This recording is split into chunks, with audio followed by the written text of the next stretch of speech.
Hi friends, welcome back to our YouTube channel Sushma Chandu vlogs Mandya. ಎಲ್ಲರೂ ಹೇಗಿದ್ದೀರಾ? ಎಲ್ಲರೂ ಚೆನ್ನಾಗಿದ್ದೀರಾ ಅಂತ ಭಾವಿಸ್ತಾ ಈ ಒಂದು ವ್ಲಾಗ್ನ ಶುರು ಮಾಡ್ತಾ ಇದ್ದೀನಿ. ಹಾಗೆ ಈ ಒಂದು ವ್ಲಾಗಲ್ಲಿ ಒಂದು ರೆಸಿಪಿ ಕೂಡ ಇರುತ್ತೆ. ಹಾಗೆ ರೊಟ್ಟಿ, ಎಣ್ಣೆ, ಬದನೆಕಾಯಿ ಎಣ್ಗಾಯಿ ಏನಾದರೂ ಹೇಳ್ಬೋದು. ಸೊ ನೋಡಿ, ವಿಡಿಯೋನ ಸ್ಕಿಪ್ ಮಾಡದೆ ನೋಡಿ. ಹಾಗೆ ಒಂದು ಲೈಕ್, ಶೇರ್, ಕಮೆಂಟ್ ಕೊಡಿ. ನನ್ನ ಮಗನು ಒಂದೊಂದು ಕ್ಯೂಟ್ ಕ್ಯಾಪ್ಚರ್ಗಳನ್ನು ಅಷ್ಟೇ ತುಂಬ ಚೆನ್ನಾಗಿ ಅವನು ಈ ಥರ ಆಟೋನ ನಾನು ತಳ್ತೀನಿ ನೀನು ನೋಡಿಸು ಅಂತ ಹೇಳ್ಬಿಟ್ಟು ಅವ್ರ ಅಪ್ಪಂಗೆ ಹೇಳ್ತಾ ಇದ್ದ. ಸೊ ಹಾಗಾಗಿ ಕ್ಯೂಟಾಗಿತ್ತು ಅಂತೇಳಿ ಅದೊಂದು ಕ್ಲಿಪ್ಪಿಂಗ್ನ ಆ್ಯಡ್ ಮಾಡ್ಕೊಂಡೆ ಅಷ್ಟೇ. ತಳ್ಬಿಟ್ಟು ಬಂದು ಅವ್ರ ತಾತ ಅಲ್ಲಿ ಕೂತಿದ್ರು. ಅವ್ರ ತಾತಂಗೆ ಹೇಳ್ತವನೆ, ತಾತ ತಳ್ದೆ ಅಂತ ಹೇಳ್ತಾ ಇದ್ದ. ಸೊ ಈಗ ಸ್ವಲ್ಪ ಚೆನ್ನಾಗಿ ಮಾತಾಡೋದನ್ನು ಕಲ್ತವನೆ. ಒಂದೊಂದು ವರ್ಡ್ಗಳನ್ನ ಮಾತಾಡ್ತಾನೆ ಅಂದರೆ ಸಿಕ್ಕಾಬಟ್ಟೆ ಮಾತಾಡ್ತಾನೆ. ಏನೋ ಆದರೆ ಒಂದೊಂದು ಅರ್ಥ ಆಗೋಲ್ಲ ನಮ್ಗೆ ಅಷ್ಟೇ. ಆದರೆ ಅವನಲ್ಲಿರುವಂಥ ಕ್ಯೂಟ್ನೆಸ್ ಆಗಿರ್ಬೋದು, ಇನ್ನೋಸೆಂಟು, ಅವನ ಪ್ರೀತಿ ನಿಜ ಹೇಳ್ಬೇಕಂದ್ರೆ ಒಂಥರ ಪಾರ್ಶಾಲಿಟಿ ಇಲ್ಲದೇ ಇರುವಂಥದ್ದು. ಈ ವಯಸ್ಸು ತುಂಬ ನನ್ನ ಮಗನಿಗೆ ಹೇಳ್ತಾ ಇರ್ತೀನಿ, ಪಪ್ಪು ನೀನು ದೊಡ್ಡವನಾಗ್ಬಿಡ ಪಪ್ಪು, ಹಿಂಗೆ ಚಿಕ್ಕವನ ಥರನೇ ಇರು ಅಂದರೆ ಹ್ಞೂ ಆಯಿತು ಅಮ್ಮ ಅಂತ ಹೇಳ್ತಾನೆ. ಅವ್ನಿಗೇನು ಅರ್ಥ ಆಗುತ್ತೋ ಬಿಡುತ್ತೋ, ನಾವು ಹೇಳಿದ್ದಕ್ಕೆ ಚೆನ್ನಾಗಿ ರೆಸ್ಪಾನ್ಸನ್ನು ಮಾತ್ರ ಚೆನ್ನಾಗಿ ಕೊಡ್ತಾನೆ ಅವನು. ಸೊ ಹಾಗೆ ಅವನು ನಮ್ಮ ಜೀವನಕ್ಕೆ ಒಂಥರ ಲಕ್ಕಿ ಮ್ಯಾನ್ ಅಂತಲೇ ಹೇಳ್ಬೋದು. ಒಂಥರ ಖುಷಿ. ಹಾಗೆ ಸಂಜೆ ಟೈಮು ನನ್ನ ಮಗನಿಗೆ ಅವತ್ತು ಸ್ಕೂಲಲ್ಲಿ ಗಾಳಿಪಟ ತಗೊಂಡು ಬನ್ನಿ, ಆ್ಯಕ್ಟಿವಿಟಿ ಮಾಡಿಸ್ತೀವಿ ಅಂತ ಹೇಳಿದ್ರಂತೆ. ಸೊ ತಗೊಂಡೋಗಿದ್ನಲ್ಲ, ಬಂದಿದ್ದ ಅವ್ರ ಅಪ್ಪನಿಗೆ ಹಿಂಸೆ ಕೊಡ್ತಾಯಿದ್ದ. ಬಾ ಗಾಳಿಪಟ ಬಿಡೋಣ ಅಂತೇಳಿ. ಹಾಗೆ ನಮ್ಮ ಮನೆ ಪಕ್ಕದಲ್ಲೇ ಒಂದು ಟೆರೆಸ್ ಮನೆ ಇದೆ, ಅಲ್ಲಿ ಹೋಗ್ಬಿಟ್ಟು ಟೆರೆಸ್ ಮೇಲೆ ಬಿಡ್ತಾಯಿದ್ವಿ. ನಾನು ಬೇರೆ ಬಾ ಅಂತೇಳಿ ವಿಡಿಯೋ ಮಾಡು ಅಂತ ನನ್ನ ಮಗನೇ ಹೇಳ್ತಾನೆ. ಈಗ ಅಮ್ಮ ವಿಡಿಯೋ ಮಾಡಮ್ಮ, ಯೂಟ್ಯೂಬಲ್ಲಿ ಹಾಕಮ್ಮ ಅಂತ. ಹಾಗಾಗಿ ಅದೆಲ್ಲ ಒಂದೊಂಥರ ಕ್ಯೂಟ್ ಮೆಮೊರೀಸ್. ಎಷ್ಟೇ ವರ್ಷ ಆದರೂ ಇಲ್ಲಿ ನಾವು ಸರ್ಚಲ್ಲಿ ನಮ್ಮ ಚಾನಲ್ನ ಹೊಡೆದಾಗ ಅಲ್ಲಿ ಮೆಮೊರೀಸ್ ಇರುತ್ತೆ ಅನ್ನೋದಕ್ಕೋಸ್ಕರ ಎಲ್ಲ ಕ್ಯಾಪ್ಚರ್ ಮಾಡ್ಕೊಂಡೆ. ಅವನು ಗಾಳಿಪಟ ಬಿಡ್ತವನೆ, ಆದರೆ ಇವನಿಂದೆ ತಿರ್ಗೋ ಕೆಲಸ ನನಗೆ ಅಲ್ಲಿ ಇಲ್ಲಿ ಎಳೆಯೋದು, ಏನಾದರೂ ಒಂದು ತೀಟೆ ಕೆಲಸ ಮಾಡೋದು, ಈ ಥರ ಎಲ್ಲ ಮಾಡ್ತಾನೆ. ಹಾಗೆ ಮಕ್ಳುಗಳು, ನಮ್ಮ ಮನೆಯವ್ರಿಗೆ ಮಕ್ಳುಗಳು ಅಂತಂದರೆ ಇಷ್ಟ. ಚೆನ್ನಾಗಿ ಮಕ್ಳುಗಳನ್ನ ಚೆನ್ನಾಗಿ ಆಡಿಸ್ತಾರೆ. ನಾನು ಬೈತಿರ್ತೀನಿ, ಕೋತಿ ಇಲ್ಲ ಸರ್ಕಸಲ್ಲಿ ಕೋತಿಗಳು ಆಡಿಸ್ದಂಗೆ ಆಡಿಸ್ತೀಯ ನೀನು ಅಂತ.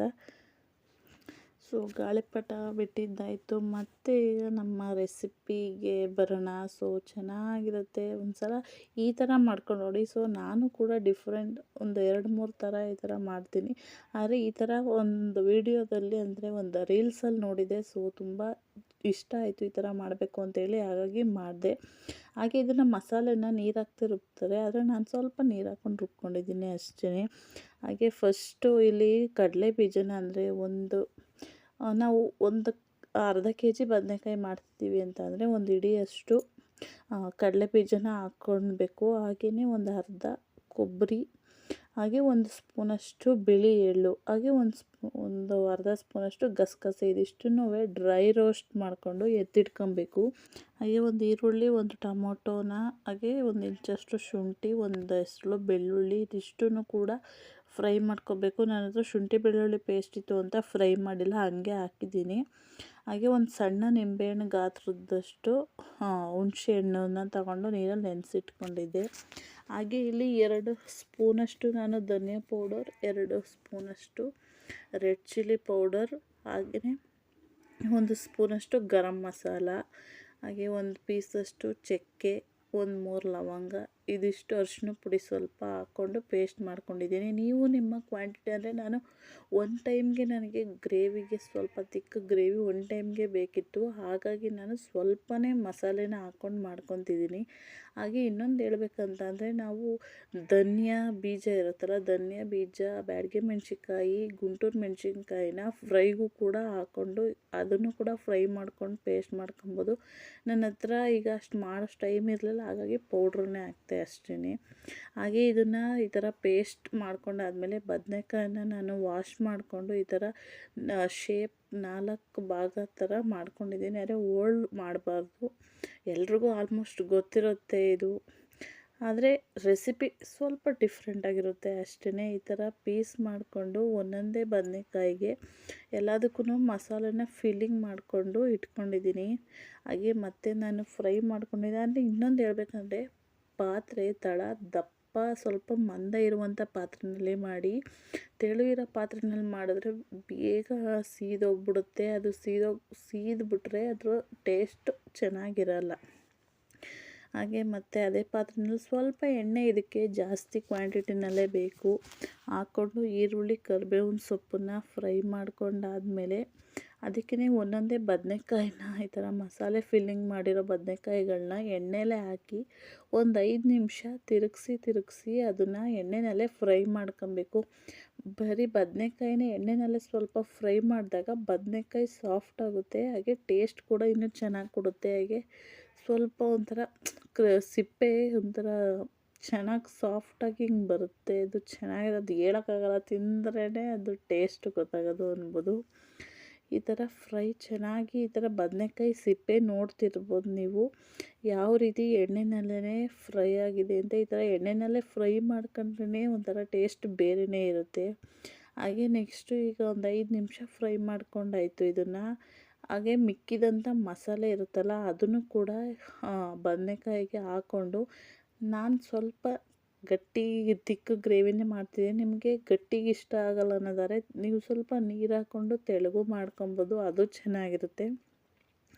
ಆದರೆ ನಾನು ರೊಟ್ಟಿಗೆ ಗಟ್ಟಿಗೆ ಗಟ್ಟಿ ಚಟ್ನಿ ಬರುತ್ತಲ್ಲ ಆ ಥರನೇ ಮಾಡ್ಕೊತಿರೋದು ನಾನು ಗ್ರೇವಿನ. ಹಾಗಾಗಿ ನಾನು ಸ್ವಲ್ಪನೇ ನೀರನ್ನು ಹಾಕ್ಕೊಂಡು ಮೀಡಿಯಮ್ ಫ್ಲೇಮ್ನಲ್ಲಿ ಇಟ್ಟು ಬೇಯಿಸ್ಕೊತಿದ್ದೀನಿ.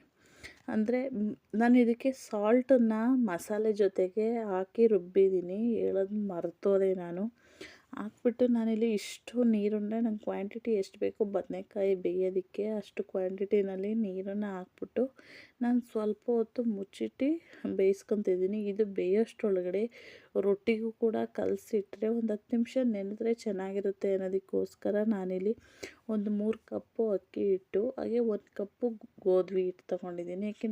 ಏಕೆ ಅಂತ ಅಂದರೆ ಅದು ಒಂಥರ ಕಿತ್ತೋಗ್ಬಾರ್ದು, ಬರೀ ಅಕ್ಕಿ ಹಿಟ್ಟು ಹಾಕಿದ್ರೆ ಕಿತ್ತೋಗ್ಬಿಡುತ್ತೆ. ಹಾಗಾಗಿ ಮತ್ತು ಅದನ್ನು ರೊಟ್ಟಿ ತಡ್ತೀವಲ್ಲ ಅದು ಚೆನ್ನಾಗಿ ಬರುತ್ತೆ ತಟ್ಟೋಕ್ಕೆ ಅಂತ ಹೇಳ್ಬಿಟ್ಟು ಗೋಧಿ ಹಿಟ್ಟು ಹಾಕ್ಕೊಂಡಿದ್ದೀನಿ. ಹಾಗೆಯೇ ನಾನಿಲ್ಲಿ ಮೆಂತ್ಯ ಸೊಪ್ಪು, ಕೊತ್ತಂಬರಿ ಸೊಪ್ಪು, ಹಾಗೆ ಸಬ್ಬಸಿಗೆ ಸೊಪ್ಪು ಮತ್ತು ಕರಿಬೇವಿನ ಸೊಪ್ಪು ಎಲ್ಲನೂ ಕೂಡ ಸಣ್ಣ ಕಟ್ ಮಾಡ್ಕೊಬೇಕು. ಏಕೆಂದರೆ ಆದಷ್ಟು ಸಣ್ಣ ಕಟ್ ಮಾಡ್ಕೊಳ್ಳಿ, ಎಷ್ಟಾಗುತ್ತೋ ಅಷ್ಟು. ಇಲ್ಲ ಅಂತಂದರೆ ನಾವು ರೊಟ್ಟಿನ ತಟ್ಟಬೇಕಾದ್ರೆ ಅದು ಕಡ್ಡಿ ಥರ ಸಿಕ್ಬಿಟ್ರೆ ಅದು ರೊಟ್ಟಿ ಕಿತ್ತೋಗ್ಬಿಡುತ್ತೆ. ಹಾಗೆ ತೆಳುವಿಗೆ ತಟ್ಟೋಕ್ಕಾಗಲ್ಲ. ಹಾಗಾಗಿ ಆದಷ್ಟು ಸಣ್ಣಕ್ಕೆ ಸೊಪ್ಪನ್ನ ಕಟ್ ಮಾಡಿಕೊಂಡು ಈ ರೀತಿ ನೀರು ಹಾಕ್ದೇ ಮಿಕ್ಸ್ ಮಾಡ್ಕೊಳ್ಳಿ. ಏಕೆಂದರೆ ಸೊಪ್ಪಿನಲ್ಲೇ ನೀರಿನ ಅಂಶ ಅದು ತೊಳೆದಿರ್ತೀವಲ್ಲ ಇರುತ್ತೆ. ಹಾಗಾಗಿ ಆಮೇಲೆ ನಮ್ಗೆ ಎಷ್ಟು ಬೇಕೋ ಅಷ್ಟು ಕ್ವಾಂಟಿಟಿನಲ್ಲಿ ಸ್ವಲ್ಪನೇ ನೀರನ್ನು ಹಾಕ್ಕೊಂಡು ಈ ಥರ ಚಪಾತಿ ಹಿಟ್ಟನ್ನು ಕಲಿಸ್ಕೊತೀವಲ್ಲ ಅಷ್ಟು ಗಟ್ಟಿ ಅಂದರೆ ಅಷ್ಟೊಂದು ಗಟ್ಟಿ ಬೇಡ, ಸ್ವಲ್ಪ ಅದಕ್ಕಿಂತ ಸ್ವಲ್ಪ ಸಾಫ್ಟಾಗಿ ಕಲಸ್ಕೊಂಡು ಒಂದು 10 ನಿಮಿಷ ಇಟ್ಬಿಡಿ, ಚೆನ್ನಾಗಿರುತ್ತೆ. ಹಾಗೆ ನಾನು ರೊಟ್ಟಿಗೆ ಕಲಸಿಟ್ಟು ಸ್ವಲ್ಪ ಕೌಂಟರ್ ಟಾಪ್ ಎಲ್ಲ ಕ್ಲೀನ್ ಮಾಡ್ಕೊಳ್ಳೋ ಅಷ್ಟರಲ್ಲಿ ಬದನೆಕಾಯಿ ಕೂಡ ಚೆನ್ನಾಗಿ ಬೆಂದಿತ್ತು. ಅದಕ್ಕೆ ದಪ್ಪ ತಳದಲ್ಲಿ ಮಾಡಿಕೊಂಡ್ರೆ ಅಷ್ಟೊಂದು ಸಿಹಿಯೆಲ್ಲ ಪಾತ್ರೆಯಲ್ಲಿ ಚೆನ್ನಾಗಿ ಬೇಯುತ್ತೆ. ಹಾಗಾಗಿ ಸುತ್ತ ಎಣ್ಣೆ ನೋಡ್ಬೋದು ಈ ಥರ ಎಷ್ಟು ಚೆನ್ನಾಗಿ ಎಣ್ಣೆ ಬಿಟ್ಟಿದೆ ಅಂತ. ಸೊ ಬದನೆಕಾಯಿನೂ ಚೆನ್ನಾಗಿ ಬೆಂದಿತ್ತು. ಬದನೆಕಾಯಿ ಬೆಂದಾದಮೇಲೆ ರೊಟ್ಟಿ ಹಾಕೋಕ್ಕೆ ಶುರು ಮಾಡಿದ್ದೀನಿ. ಸೊ ಆದಷ್ಟು ನನ್ನ ಕೈಲಿ ಎಷ್ಟು ತೆಳ್ಳಗಾಗುತ್ತೋ ಅಷ್ಟು ತೆಳ್ಳಗೆ ನಾನು ರೊಟ್ಟಿನ ಇಲ್ಲಿ ತಟ್ಕೊತಿದ್ದೀನಿ. ಹಾಗೆ ಒಂದು ತೆಳುಗಿರುವಂಥ ಪಂಚೆ ಬಟ್ಟೆನಲ್ಲಿ ತಟ್ಕೊಳ್ಳಿ, ಚೆನ್ನಾಗಿ ಬರುತ್ತೆ ರೊಟ್ಟಿ. ಬಟರ್ ಶೀಟಲ್ಲೂ ಅಷ್ಟು ಚೆನ್ನಾಗಿ ಬರೋಲ್ಲ ಹೇಳಬೇಕು ಅಂತಂದರೆ, ನಾನು ಅದನ್ನು ಕೂಡ ಟ್ರೈ ಮಾಡಿದ್ದೀನಿ. ಬಟ್ಟೆನಲ್ಲಿ ಒಂದು ತೆಳುಗಿರೋ ಪಂಚೆ ಬಟ್ಟೆನ ತೇವ ಮಾಡ್ಕೊಂಡು ನೀರು ಹಿಂಡ್ಬಿಟ್ಟು ಅದರ ಮೇಲೆ ನಮಗೆ ಎಷ್ಟು ಕ್ವಾಂಟಿಟಿನಲ್ಲಿ ಹಿಟ್ಟು ಬೇಕೋ ಅಷ್ಟು ಕ್ವಾಂಟಿಟಿನಲ್ಲಿ ಹಿಟ್ಟನ್ನು ತಗೊಂಡು ಈ ಥರ ಒಂದು ಸ್ವಲ್ಪ ಎಣ್ಣೆನ ಹತ್ಕೊಂಡು ಕೈಗೆ ತಟ್ಕೊಂಡು ಬನ್ನಿ. ಸೊ ತುಂಬ ಚೆನ್ನಾಗಿರುತ್ತೆ. ನೀವೇ ನೋಡ್ತಿರ್ಬೋದು ಒಂದು ರೊಟ್ಟಿನೂ ಕೂಡ ಕಿತ್ತೋಗಲಿಲ್ಲ. ಸೊ ನನಗೂ ಕೂಡ ಅಷ್ಟು ಈ ಥರ ರೊಟ್ಟಿ ಕಿತ್ತೋಗದೆ ಇದ್ದರೆ ಅದು ಒಂಥರ ಮಾಡೋಕ್ಕೂ ಕೂಡ ಖುಷಿ ಇರುತ್ತೆ. ನಾನು ಈ ಥರ ಸೆಕೆಂಡ್ ಟೈಮ್ ಮಾಡ್ತಿರೋದು, ನೀವು ಟ್ರೈ ಮಾಡಿ, ತುಂಬ ಚೆನ್ನಾಗಿ ಬರುತ್ತೆ. ಈ ಥರ ತೆಳುಗಿರೋ ಪಂಚೆ ಬಟ್ಟೆನಲ್ಲಿ ಬಟರ್ ಶೀಟು ಅಂತಾರಲ್ಲ ಅದರಲ್ಲೂ ಕೂಡ ಬರೋಲ್ಲ, ಕಿತ್ತೋಗ್ಬಿಡುತ್ತೆ. ಅದು ಪೇಪರೇ ಕಿತ್ತೋಗ್ಬಿಡುತ್ತೆ. ಏಕೆಂದರೆ ನಾವು ಹಿಟ್ಟನ್ನು ನೀರಲ್ಲಿ ಕಲಸಿರ್ತೀವಲ್ಲ, ಹಾಗಾಗಿ ಈ ಥರ ಬಟ್ಟೆನಲ್ಲೇ ಟ್ರೈ ಮಾಡಿ, ಇಲ್ಲ ಒಂದು ಕರ್ಚೀಫಲ್ಲಿ ಟ್ರೈ ಮಾಡಿ, ಚೆನ್ನಾಗಿ ಬರುತ್ತೆ. ಹಾಗೆ ಇದನ್ನು ತಟ್ತಾ ನಮ್ಗೆ ಅಭ್ಯಾಸ ಇರಲ್ವಲ್ಲ, ಸ್ವಲ್ಪ ಕೈ ನೋವು ಬಂದಂಗೆ ಆಗಿಬಿಡುತ್ತೆ ತಟ್ತಾನೆ. ಅದನ್ನೇ ಹೇಳ್ತಾ ಇದ್ದೀನಿ ನಾನಿಲ್ಲಿ.